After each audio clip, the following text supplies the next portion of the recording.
राजा पीपा एक धनी राजपूत था।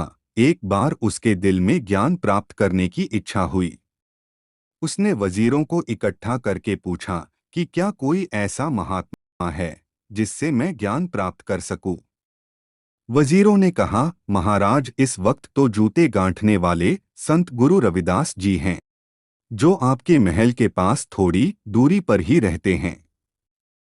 अब राजा मन में सोचने लगा कि क्या करूं, परमार्थ भी जरूरी है। अगर खुल्लम खुल्ला जाता हूं तो लोग तरह तरह की बातें करेंगे कि राजपूत राजा होकर एक निम्न जाति के व्यक्ति के घर में जाता है। फिर राजा ने सोचा कि यदि संत गुरु रविदास उन्हें अकेले मिले तो मैं उनसे नाम दान ले लूं। एक दिन ऐसा मौका आया कि कोई त्योहार था और सारी प्रजा गंगा स्नान के लिए गई हुई थी।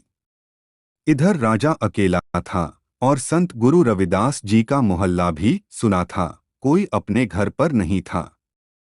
राजा छुपते छुपाते संत गुरु रविदास जी के घर गया और प्रार्थना की, गुरु महाराज, मुझे नाम दान दे दो। संत गुरु रविदास जी ने चमड़ा भिगोने वाले कुंड में से पानी का एक चुल्लू भरकर राजा की तरफ बढ़ाया और कहा, राजा ले, यह पी ले। राजा ने हाथ आगे करके वह पानी ले तो लिया, लेकिन चमड़े वाला पानी एक क्षत्रिय राजा कैसे पीता।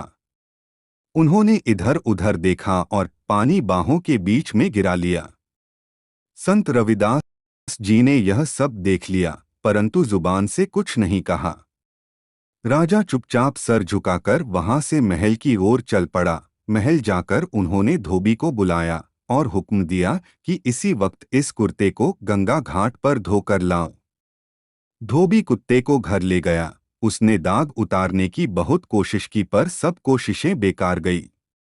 उस धोबी ने अपनी लड़की से कहा, इस कुर्ते पर जो दाग है उनको मुंह में लेकर चूस लो, जिससे यह दाग निकल जाए और कुर्ता जल्दी साफ हो जाए, नहीं तो राजा नाराज हो जाएंगे। लड़की मासूम थी। वह दाग चूसकर थूकने की बजाय अंदर निगल गई। इसका परिणाम यह हुआ कि वह लड़की ज्ञान ध्यान की बातें करने लगी। धीरे धीरे यह खबर शहर में फैल गई कि धोबी की लड़की महात्मा है। आखिर राजा तक भी यह बात पहुंच गई। जब राजा को यह पता चला तो वह एक दिन धोबी के घर पहुंच गए। लड़की राजा को देखकर हाथ जोड़कर खड़ी हो गई। राजा ने कहा, देख बेटी, मैं तेरे पास भिखारी बनकर आया हूँ, राजा बनकर नहीं आया हूँ। लड़की ने कहा, मैं आपको राजा समझकर नहीं उठी, बल्कि मुझे जो कुछ मिला है वह आपकी बदौलत ही मिला है। राजा ने हैरान होकर पूछा कि मेरी बदौलत? लड़की ने कहा, जी हाँ। राजा ने कहा, वह कैसे? तो लड़की बोली, मुझे जो कुछ मिला है आपके कुर्ते से मिला है।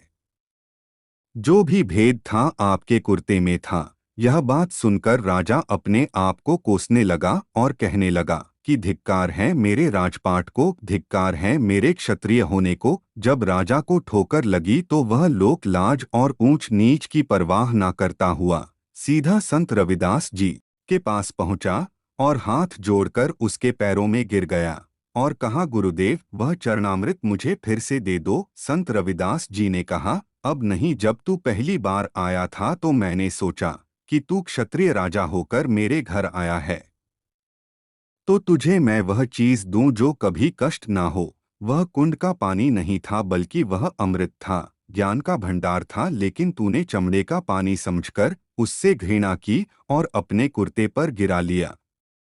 राजा ने क्षमा याचना की और अपनी गलती के लिए पश्चाताप किया। संत रविदास जी ने राजा को सांत्वना देते हुए कहा, चिंता न करो राजा, अब जो मैं तुम्हें नाम सुमिरन दूंगा उसका प्रेम और विश्वास से अभ्यास करना।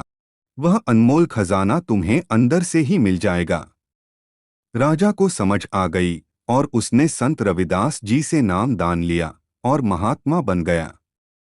इससे हमें यह सीख मिली कि गुरु पर कभी शक नहीं करना चाहिए। वह जो देते हैं या कहते हैं उसमें हमेशा शिष्य की भलाई ही होती है।